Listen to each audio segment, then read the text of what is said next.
Good afternoon to everyone. My name is John Ligeros. I'm one of the organizers of the session. I'm director of NCCR Automation in Switzerland. And it's my pleasure to welcome you to this luncheon session on Centers of Excellence in Automatic Control. So I'll just say 3 words in the beginning about how this idea came about and what the concept is for the session, and then I'll hand over to the panel. So this actually was an idea born in Cyprus, like Aphrodite, I guess. Mediterranean Control Conference a few years ago, or last year actually, exactly a year ago. We were attending with Kalle Johansson, and we met up also with Marios Polikarpou, one of the panelists today. And it dawned on us that we're all 3 directors of research centers. One looks distinctly undirectorial, the other a bit better.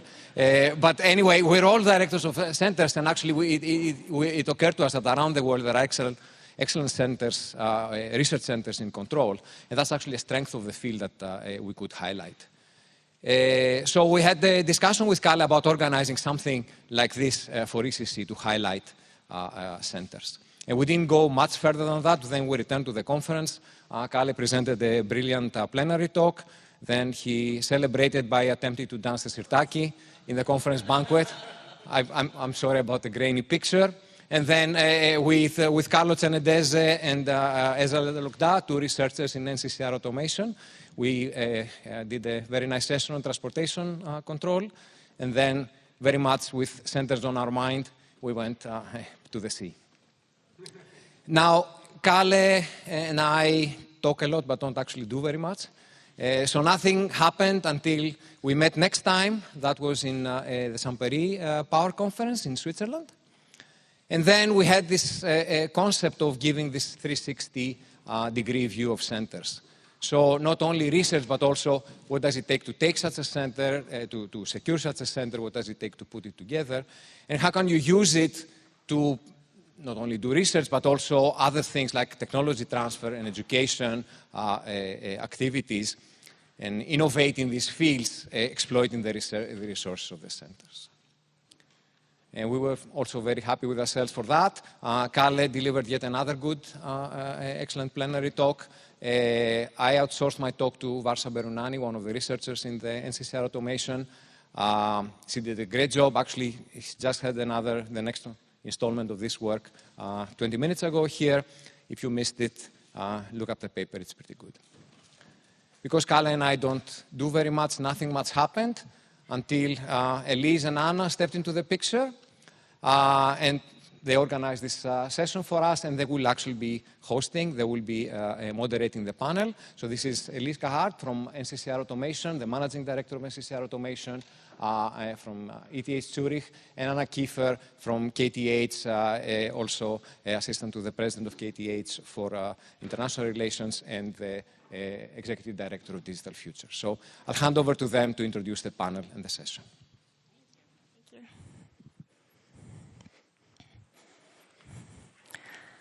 you. Hello, everyone. Welcome to this lunch session. I hope you enjoy the lunch at the same time. So I'm going to quickly call all the panelists to come on stage. So I'll start with Munther. So Munther Dale is a William A. Colling professor at MIT and is the director of the Institute for Data Systems and Society. There is also Gabriela Hook, who is a professor in power system at ETH Zurich and is the co-director of NCCR Automation. We also have Kalle Johansson, who's a Swedish Research Council Distinguished Professor at KTH and also the Director of Digital Future. Marios Polikarpou, who's a Professor in Electrical and Computer Engineering at University of Cyprus and the Director of the CAIOS Research and Innovating Center of Excellence, always in Cyprus. And then Ambra Sanino, I've met her this morning for a keynote lecture, who's the VP of R&D at Vattenfall. Thank you. So we'll wonderful panel. So we're very excited to hear more about all your centers and the unique industry perspective in this context. So I'd like to start with Gabriella and ask, how did the idea to start a center materialize? I mean, so the NCCR automation, the name NCCR stands for National Competence Center of Research, and the Swiss National Foundation, they put out a call for centers, I think it's roughly every 4 years. And how this happened, I think it was in 2017 in Toulouse at the IFAC World Congress, if I'm not mistaken, where John asked Gianni Ferrari-Tracate from EPFL, you know what, the new calls are out, should we do a center? And from what I hear, the reaction initially was, are you crazy?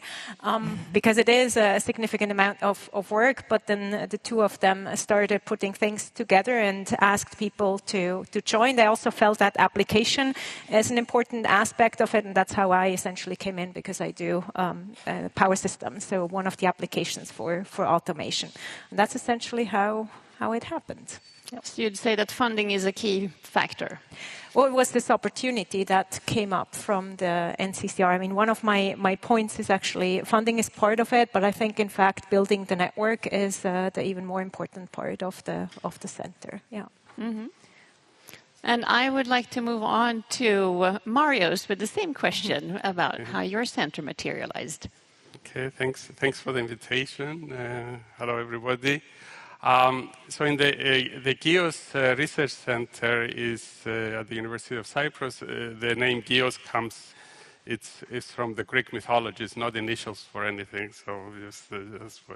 So the way we started, that was back in 2008. And so there's two ways to start.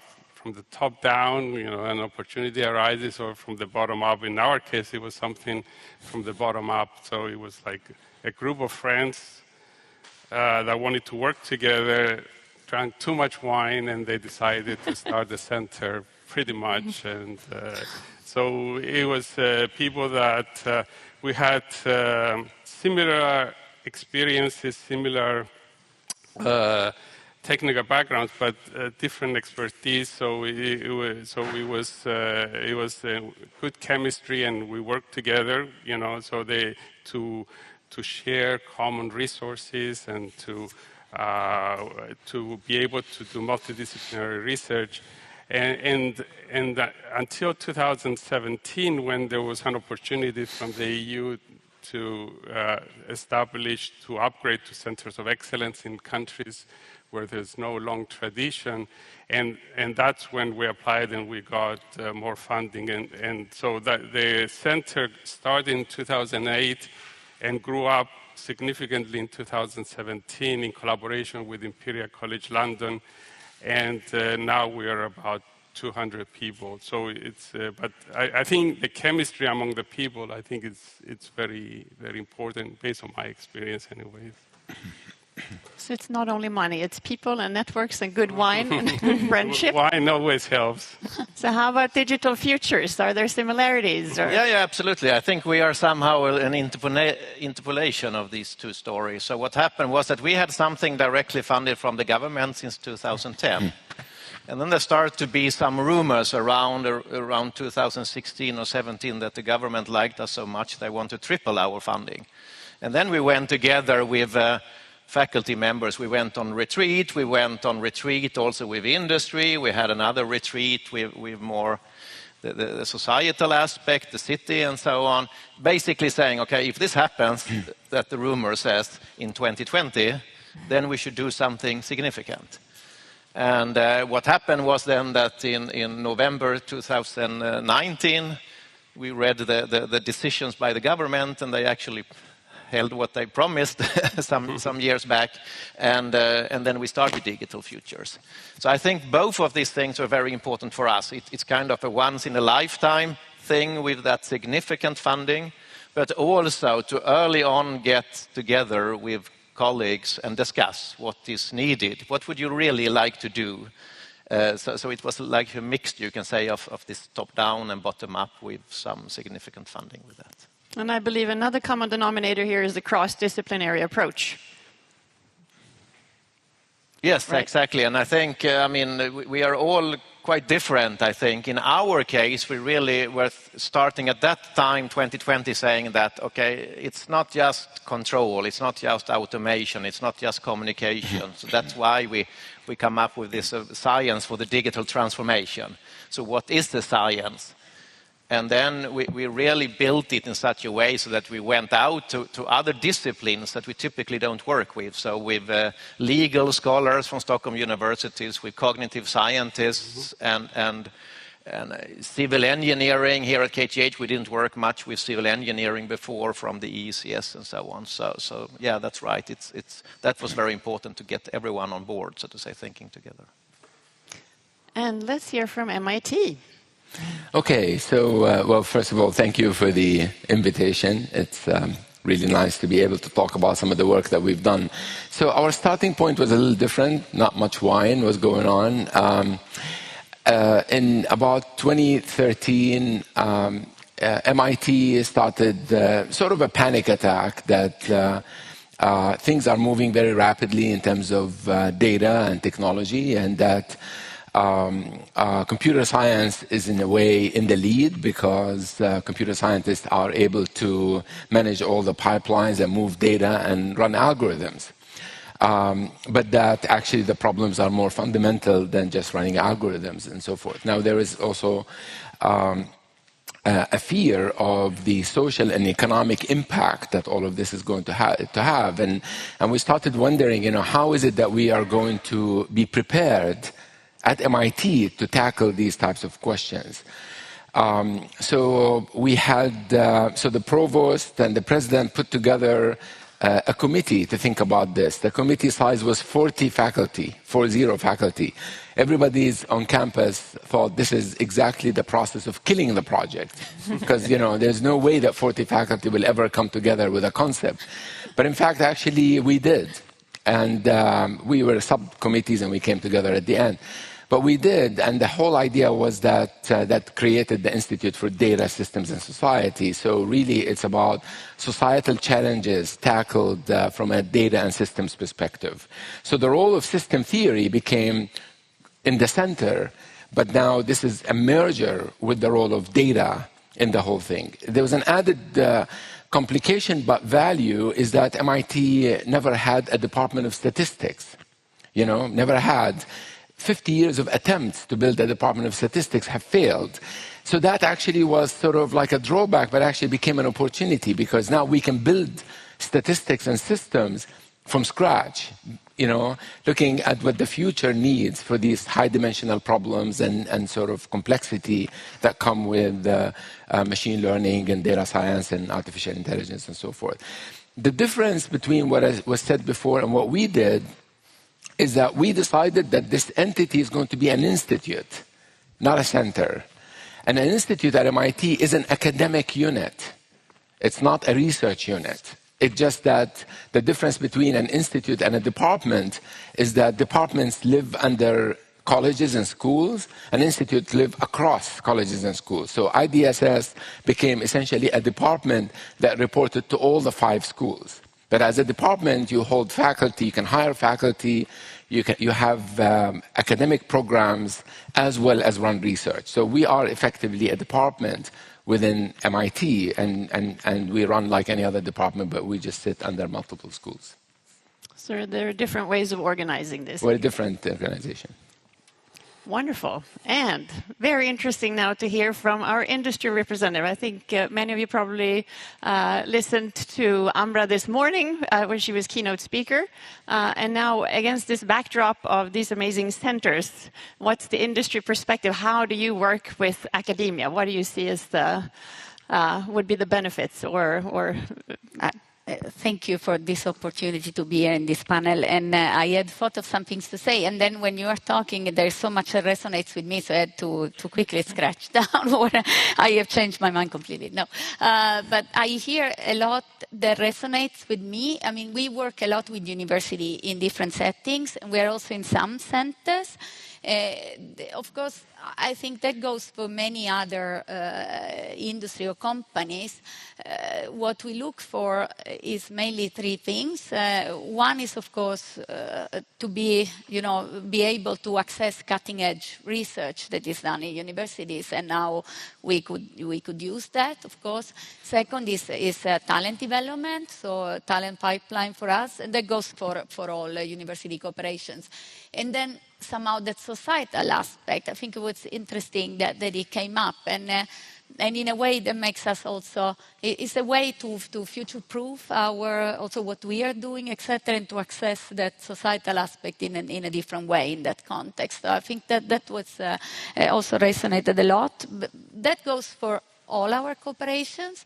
Then what I was thinking is what a center gives us more than individual projects. And I think that is important also for anybody who wants to start a center to think of. How can that contribute to society and to the industry better than a constellation, of individual projects? And one of the things, I think you mentioned that, and I talked about this a lot in the morning for those who were in the talk, about acceleration. So in energy especially, but in general with the climate change issues, etc., we have an issue now with pace, that we need to keep the pace of the transition. And I'm thinking that years back, I've been doing research myself in different levels, and it used to be that you do, your PhD thesis, it ends up on the shelf. Maybe after some years, somebody notice it, and then do some experiments, some testing, and then eventually maybe some bigger company picks it up. We don't have the luxury today. So I think that if we can create those environments where you, from the beginning, put together brilliant academic researchers with maybe startups and with companies like us, a bit more traditional, but also have more muscles and budgets, pilot opportunities and stuff, then you can cut the time in that process significantly. So for me, that's the biggest I'd say reason to go into this kind of setups, whether it's center, incubators or whatever, but where you get this type of environment, several actors. And this morning you spoke of digitalization specifically, and of course that is of particular interest in this context. Would you like to comment upon that, how you see your collaboration with academia and digital transformation? Yeah, thank you for that. That's also another point. I just didn't want to say everything at once. But another word that resonated was multidisciplinary. And of course, I can always, I can come here and also to other universities and go to my old contacts in the power engineering area. It's not enough nowadays, because we have both the challenge with the digitalization of the energy system, but also sector coupling that we touched upon a little bit in the morning, different, areas in the energy field that were relatively separated, electricity, heat and gas, etc., now are more and more intertied, plus the digital. So somehow you need to create different multidisciplinary approaches, and maybe some of them, the competencies that will be linked in maybe 5 to 10 years from now, we don't even know yet. So somehow to have an open mind also on this, bringing together different competencies. That's an important point. We don't know today what we will need 10 years from now. No, but we can't wait. That's a bit the issue, that we can't stop and think. In a way, we need to keep running, and then you have to keep the two things in the short term and the long term perspective somehow always together. Yeah, or ask ChatGPT. But they didn't say that. What I just said now, that's me. It's not ChatGPT. But we had a discussion yesterday that the previous panel I had to prepare for a couple of weeks ago, I did the normal preparation, so we had a chat beforehand with everybody, with the moderator, and then they sent some questions and we had to think. And then I had done already all this, and then I thought, what if I had asked ChatGPT? So I asked ChatGPT about the panel. I got both the questions and the answers. They were like 90% correct, or 90% what I should say. So either I'm not so original as I think, or ChatGPT is really good. I think you will still be needed 10 years from now. We'll see. Yeah, so we talked about, thank you for kind of introduce what I was before, but we talked about impact, right, to society. Then I think that's something that relates to everyone. How do you, and to create impact, we need to get all the stakeholders together, like public sector, academia, industry, funding agency. How does that work in your center? How do you foster that? So I guess you kind of answered already, so maybe I need to... Yeah. So I think impact is a complicated notion, right? I mean, I think we also in academia, we do value academic impact, which is scientific understanding, the fundamental understanding of problems, which although I agree with you that we have to keep running, but I do think also we have to stop and think. Some of the problems are just hard. Industry is running, but they're not solving these problems. They're just going around these problems, right? And so we had that conversation yesterday in the panel discussion. And I mean, what is happening is that digital platforms and digital systems that are trained using reinforcement learning and God knows what are interacting with humans and learning from humans, but also humans are learning from them. And we are often converging to equilibria that we potentially don't like. Just imagine youngsters working with TikTok. TikTok learns about you, you learn about TikTok, and the outcome is 4 hours a day of flipping through videos, right? And so, and that's just a small example. We also have problems in the world where we have so much data, and as control theorists, we don't know what is the causal effects, and we don't know which variables we can control because we don't have the physics behind these problems. These problems are not all driven because we have physics and chemistry and biology. So we need to understand the causality of the data systems that we have. We have a lot of hard problems, and we need some great young minds to sit there and really think about them. And those, I'm sorry, may not actually be ready tomorrow for industry, but I think we are getting pushed by industry, by funding agency, by entrepreneurship. We're going to start companies and so forth.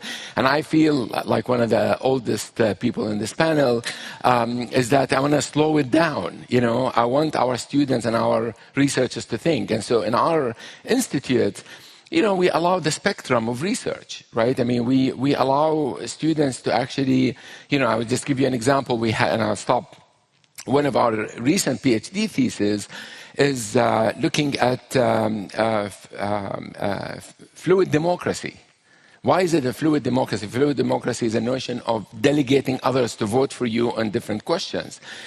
Because democracy with the digital world would potentially become a lot different than what we have it today. Now we have representative democracy, but at some point we could all be voting on our phone, right? And on every possible issue.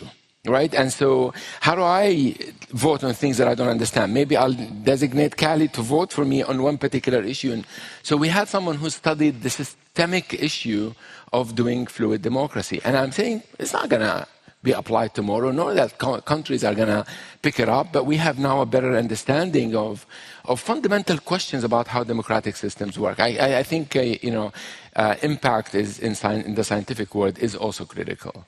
And then do you interact as well with other type of stakeholders? Of course. I mean, we had to build the ecosystem, right? We have industrial partnerships. We have government partnerships. We actually have a program in technology and policy. And so we are very much integrated with the government as well and so forth. So the pipeline is there for sure. We are aware. We are invested in what technology companies are doing, and we're bringing that to the students. But one thing that we've done is instead of raising funds to support research, we raised a large endowment that pays for the student. I mean, in the US, it's different than Europe. Students have to be paid from research funds. So we in our institute raised an endowment that will pay for the students. So the students don't have to think about a problem from the advisor. They can just pick whatever they want to. So again, we bring the stakeholders, but we try to give the freedom for people to do their own work. Yeah. Thank you. Thank you. How does it work at Kiosk? Yes. So we have, because we work a lot with critical infrastructure systems, we have a lot of collaboration with the public sector, and it took a while. I mean, we currently have a lot of a lot of projects and a lot of things going on, but it took a long time to get there because we needed to understand what their problems were, and they needed to understand what we could do for them. But now it has reached a point where there's actually more ideas on both sides, and I think that's very important. It takes a lot of patience to reach there. And I think the fact that it's a center is very important because we have the expertise from different fields. I mean, we have people in communication, we have people in energy systems, we have people in control, we have people in system theory. So this allows us to do what they need. One of the things that we found out is that even between different parts of the public sector, they don't talk to each other, but they all talk to us. And a lot of the time, we are kind of the intermediate to bring them together because, I mean, the transportation people need to talk with some of the people in the energy area and so on, and they don't talk. So I think this is very important. The other thing, I mean, one of the things that I thought was something that worked out very well was during the pandemic, we ended up volunteering to build a system that was actually used by the country to collect data, analyze data for the whole country, and we wouldn't be able to do. I mean, and we did that while the pandemic was going on, and we did it because we knew the people. I mean, we had the collaborations, and we also had the different expertise. We had some software engineers that worked overnight to do that. So in the end, it became a very large system that could collect data, analyze data, and help the people make decisions at a time when nobody knew what was going on. So I agree with Munzer, you need time, but sometimes, in emergency situations, it's good to know that, things can actually. So I think that was one example that different things came together in order for something that was very, very urgent. So. And you said it takes time to set up such a trust. How did you do anything special to foster that, or did that happen over time? Yeah, we had a lot of meetings, and they say, what do you need? So in the beginning, it was very silly things. We have the servers, and we don't know how to set them up. And then you start from there, and it's okay. Yeah, that's important, but do you have anything more operation? So it takes time, because they look to the university people as people that they can solve their problems, but their problems they don't know a lot of the time. I mean, this is not true in some of the industry people, which do know what they want and what the universities can offer. But it's not always the case. So so a lot of meetings, a lot of setting down some goals and working from there. And I think they don't really trust you until you deliver something and they actually use. So I think a lot of the universities develop tools that they give it to the industry, they give it to the public sector, and they just sit there. So I think one of the things that we try is to bring it to the point where they actually use it. If they use it, then they'll come back for modifications, and then they trust you to build something else. So I think that's...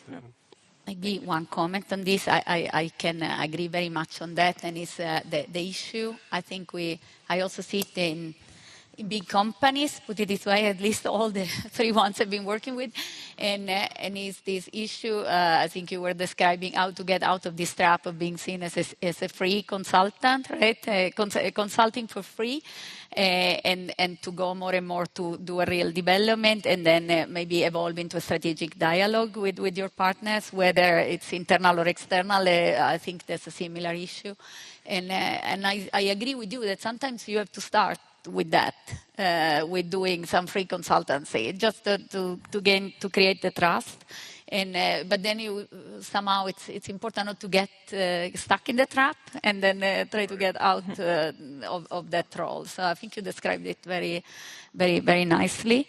Yeah, that was it. And then also this handover is an issue that we also have in companies, I would say. When you do the R&D on, normally if there's a more, how to say, standard or professional R&D function, they do a development and then you can just throw, your product, whether a tool or a product, physical product, on somebody else's lap and say, okay, now it's ready, please use it. It's really a process to develop together or to spend time on, how to hand over, train the people, how it has been developed, how to use it. So I'm thinking now just improvising a little bit, whether also that type of process could be somehow facilitated in a center constellation, because then what I really see that is the added value compared to working on individual projects. We can get the result. If we are interested in a certain result, we can set up a project we want with the best partner, right, best suited to do that. But I think the center constellation gives this, that you develop a way of working together over time. And if you are keen to do that, then I think there's a lot more that comes than just the result of the project itself. Mm-hmm. Completely agree. So NCCR automation, there was also in contact with industry and utility. Exactly. So the NCCR automation, of course, the academic impact is very important, but we're trying to span the research between theoretical research all the way to also applied, in which you can actually take and implement. And I was mentioning earlier the call from the SNF where we're funded from. And with the NCCR, so when you write the proposal, you also need to talk about so-called structure-related aspects, which include things like knowledge and technology transfer, outreach, communication, education, and what you're planning on doing in that regard, and there's also funding for that. So we actually do have a KTT officer who is actively searching for interactions with companies. We did have that from the start, with the goal to be able to implement certain things that are happening in the NCCR automation. This is actually indeed happening. So some research that came out just won a pretty prestigious award in Switzerland from Florian Dörfler's group. And additionally, we also just started implementing so-called Real Lab. You can imagine this as a student project house. That was also the name first, but then we realized there's a student project house at ETH already in the mechanical engineering department. So we now call it the Real Lab, which I think actually also reflects better what we're doing. The goal is, and there's also someone hired for leading this, where she tries to make connections between students and companies, and this mostly also being master's students, because as a PhD students, usually it's hard to also make the step to think about the implementation. Maybe the interest is not entirely there to do that step. So the Real Lab is really trying to take some of the research we're doing and leveraging master's students, could also be PhD students, but master's students who work with the PhD students and the companies to, again, transition some. And another aspect there is that we also do have workshops with dedicated companies. We just had one in, I think it was May or April, where Claudia, which is her name, who's leading the Real Lab, brought together a number of companies who are not competitors, so that was really important.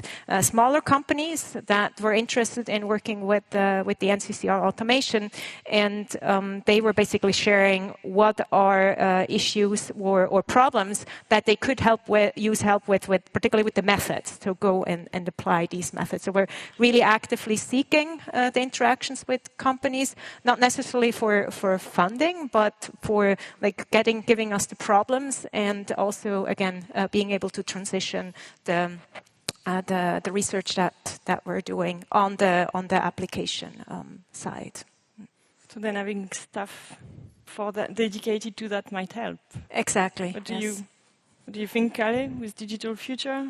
A lot of things that is mentioned here happens here as well, but maybe I would emphasize a few things. One is that we don't just work with one company. We would not do this consult. I mean, in individual disciplines, of course, people work. In power systems, they will work with these problems and so on. We don't do that in Digital Futures. We always do things that cut across.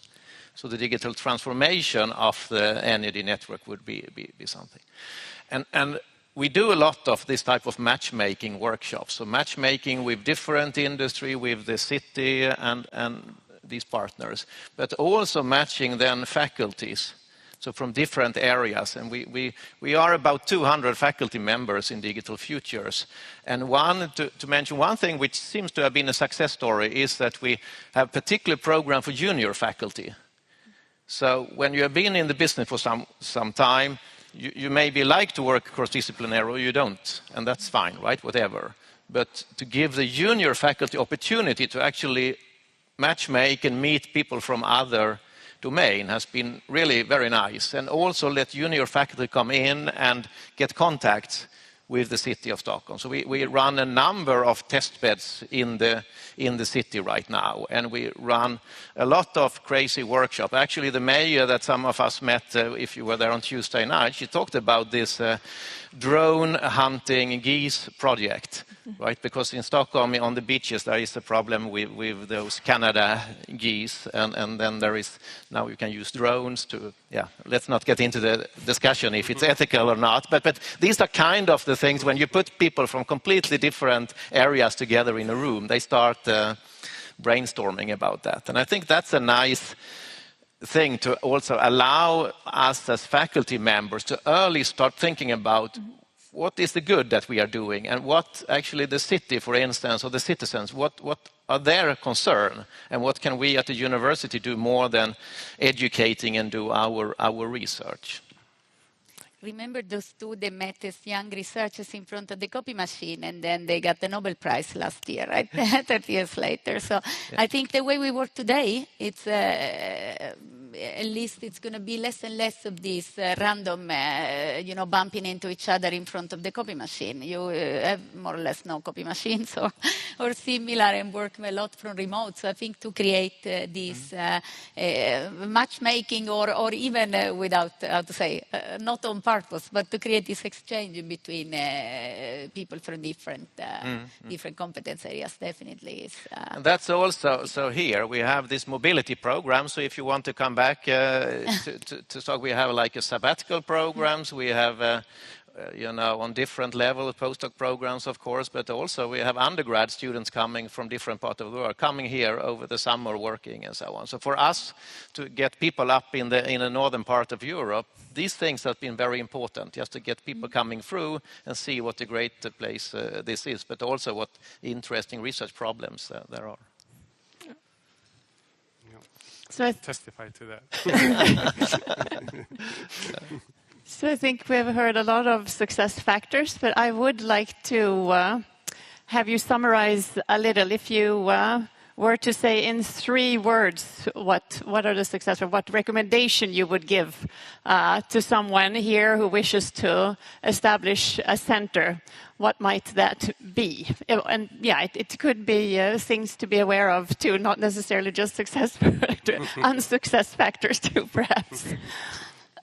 Please go ahead. Okay.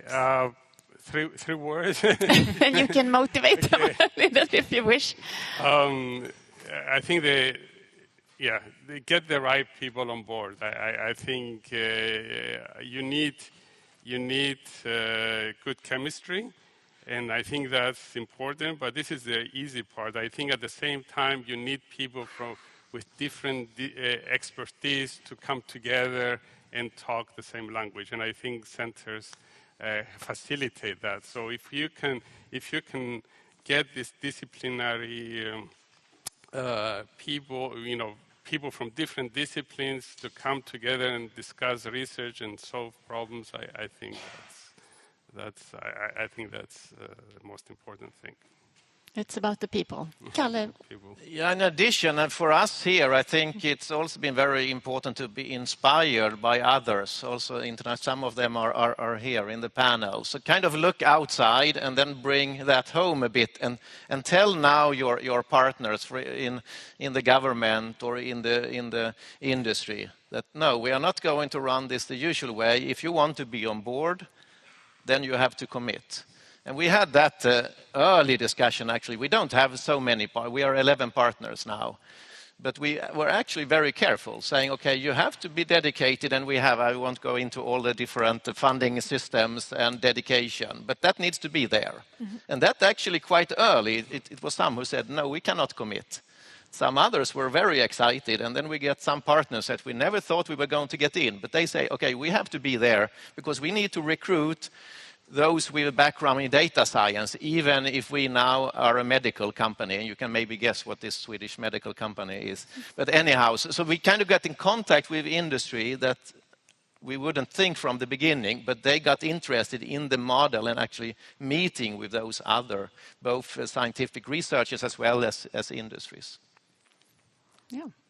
And Gabriella. Yeah, I particularly want to second the point that was mentioned at the beginning in terms of the people bringing together a community and being able to build a community. I think that everybody feels like, well, I'm part of, again, not just a research center, but having the community. The other point I would like to emphasize is thinking about the structure, like management structure, how are you going to do this whenever you have funding to actually hire someone, be it for KTT, program manager, or for a specific project that is a bit larger within the center. That helps a lot because you can't do everything yourself, or the PIs can't do that. So having people who enable the research is extremely important, and thinking about how you want to structure that.